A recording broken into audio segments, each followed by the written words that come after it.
Hey, what's up guys? Barry B. Benson 2 here, back again with another video.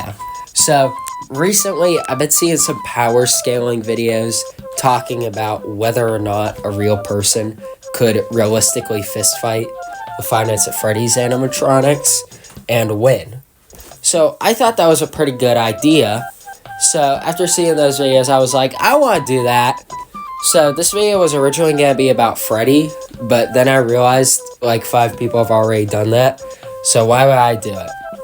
But then, before I scrapped the video, I thought, there is one indie horror series that a lot of people seem to like whenever I talk about it, and I not only like it better than Freddy, but I also know it better than Freddy, so why not do it, because no one else has. So this video is, could a real person beat Baldi's Basics characters in a fight? Alright, I want to get some rules out of the way first. First, we're looking at this as if the person is the player of Baldi's Basics. So, we're going to have 2 scenarios. We're looking at this first through classic style, and then null style. Because why not?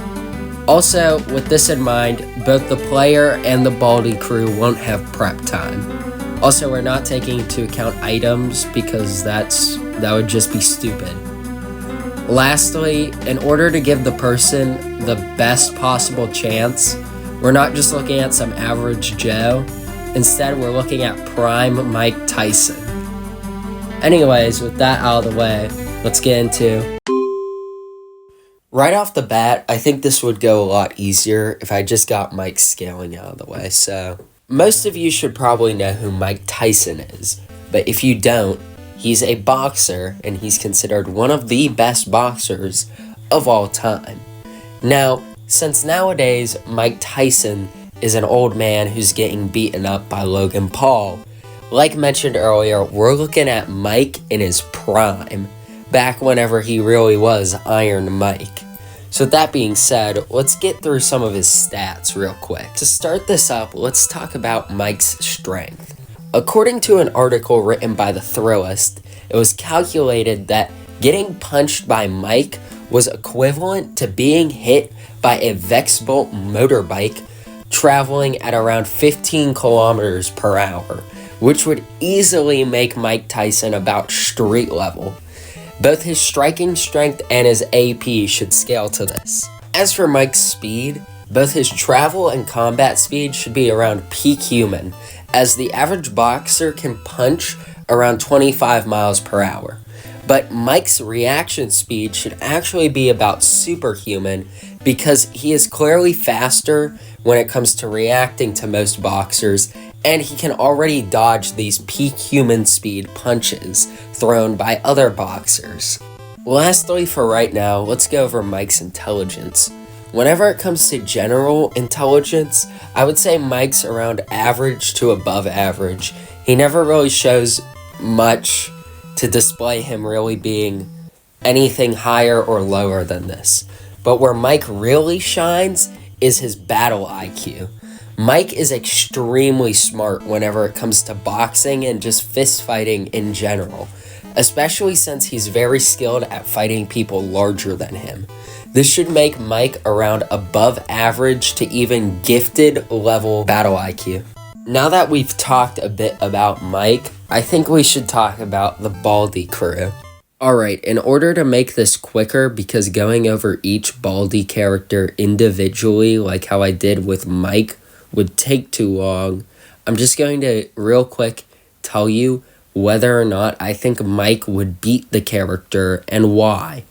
But for characters like Baldi or the more powerful characters, I will give them longer segments, but for like weak as hell characters, it will be quick. With that in mind, here's who Mike will be facing in classic style, and let's get started. Alright, I'm gonna kinda go from weakest to strongest. So right off the bat, Playtime and Arts and Crafters eat absolute shit against Mike. Mainly because they're both around below average human level. Playtime is literally a 7-year-old little girl, and she never shows anything above something the average person her age couldn't do. As for arts and crafters, he's in a similar boat, and although his age isn't confirmed, I feel like it's more likely that he would scale to playtime than he would the bully. Now, you could argue that his haxes would give him an advantage, and if he gets pissed off, he would be faster than Mike, at least in travel speed. However, I doubt him teleporting would really make much of a difference, and Mike would probably wail on him before he could get angry. So, these two seem like easy claps. Another easy clap is the principle of the thing. He never shows anything above average human. And obviously, Mike could easily beat up any random ass guy on the street. Like, I guess the principal could teleport Mike around, but same thing with arts and crafters, I doubt that would do much, especially since Mike would need to break one of the rules in order for the principal to do that once. And I'm pretty sure beating the shit out of people isn't against the rules in Baldi's schoolhouse. And even if the principal were to get Mike to detention, the principal would have to teleport there with him, at which Mike would just beat the shit out of him once they get to detention. So, easy clap. Okay, now that we got most of the low tiers in the verse out of the way, let's get into the real heavy hitters on Team Baldi. Baldi, It's a Bully, and Gotta Sweep. Now, some of you may have noticed that I haven't brought up First Prize yet, and there's a reason for that. Now, although stats-wise, First Prize would fall under this category of heavy hitters, he is a little bit slower, if not just as fast as Gotta Sweep, and he is easily strong enough to break through windows, but there are two weaknesses that he has that I think would make it so that Mike could easily clap him, which is why I wanted to single him out right here. Now, starting off with the first weakness, he's a robot. And he's not like some high-tech robot. He's a science fair project. So I seriously doubt that he's made of that sturdy of metals or anything like that Mike couldn't easily just tear apart by pulling on him. Hell, in the game, damaging his wires with safety scissors is enough to keep him in a flat spin for over 30 seconds.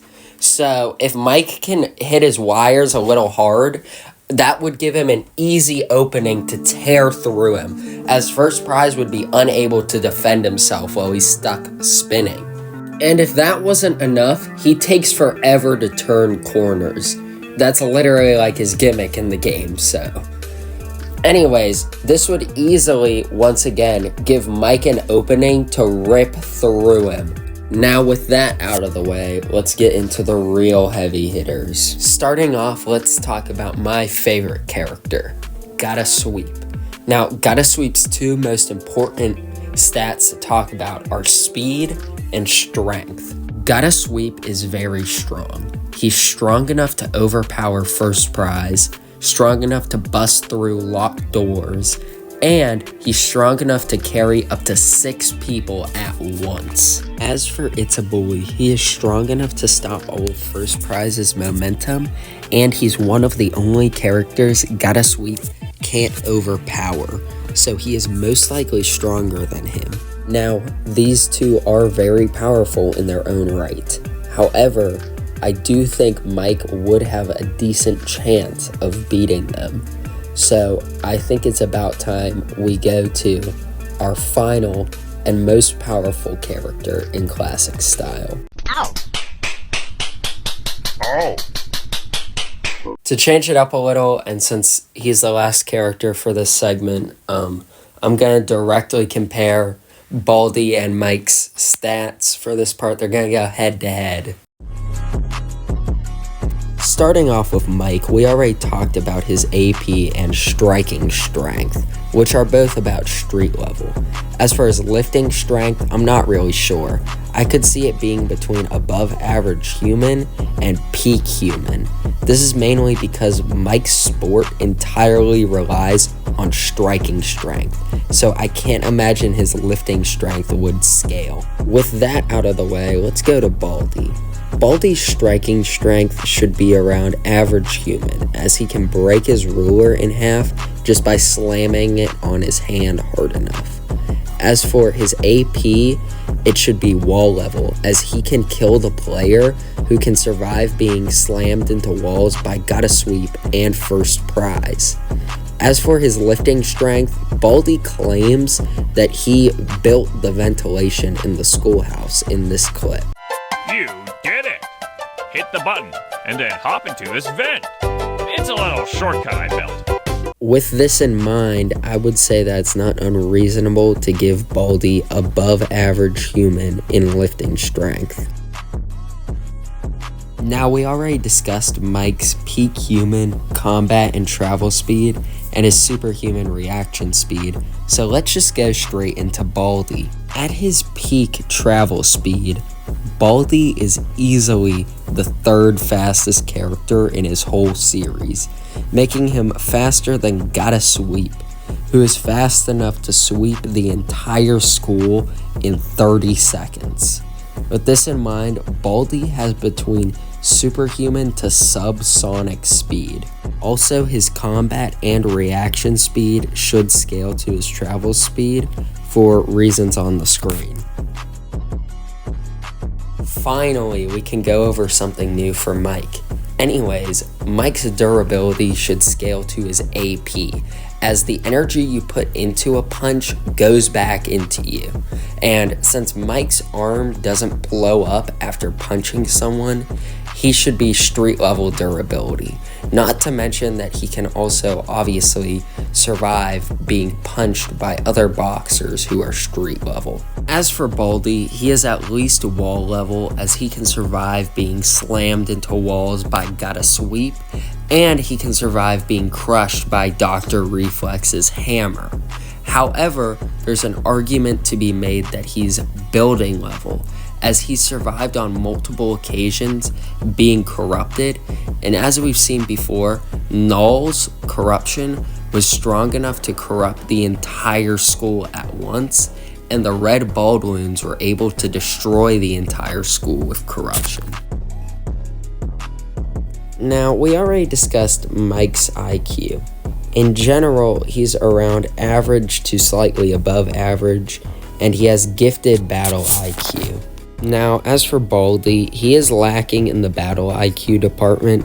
I would say at best he's above average, and even then that's giving him a little bit too much credit. However, when it comes to general intelligence, Baldi is easily genius level. I'll just put on screen why, because I don't think I need to explain why these two things are so impressive. So with all that in mind, do I think Mike would beat Baldi? Fuck no. Look at this chart I made showing who has what advantages, and as you can tell, it's very uneven. Baldi is just way too fast for Mike, and although Mike might be able to punch harder than Baldi, ultimately, Baldi can dish out more damage than Mike with multiple hits. Not to mention that he is significantly smarter, can take more hits than Mike, and there's even stuff that I didn't even bring up. Like, I don't think I need to explain why Baldi's absurd hearing makes it pretty much impossible for Mike to sneak attack him or hide from him, giving him a humongous advantage. So no, Mike Tyson couldn't realistically beat the Baldi crew, and neither could you. Although I'm fairly certain he could beat up most of them, and I think he has a pretty good chance against the Bully and Gotta Sweep, I seriously doubt he would be able to get past Baldi. However, there is still one segment left in this video to go over. Alright, I'm just gonna be so real. If Mike couldn't beat Baldi, do you really think he could beat Null? Like, seriously, I'm not even gonna try and drag it out or anything. Mike just loses. Sure, this time it's a 1v1, but Null only has like a couple advantages, mainly that he has an ability strong enough to destroy entire buildings, he can break windows in one punch, and he's significantly faster than Baldi, and we've already talked about how Baldi is massively faster than Mike, just to name a couple things. So, yeah, Mike gets absolutely demolished by Null, no contest. So, in conclusion, what did we learn today? Mike Tyson would get his ass beat by a bald math teacher with a ruler. Anyways, that's it for today's video, and I'll see you guys next time. Bye.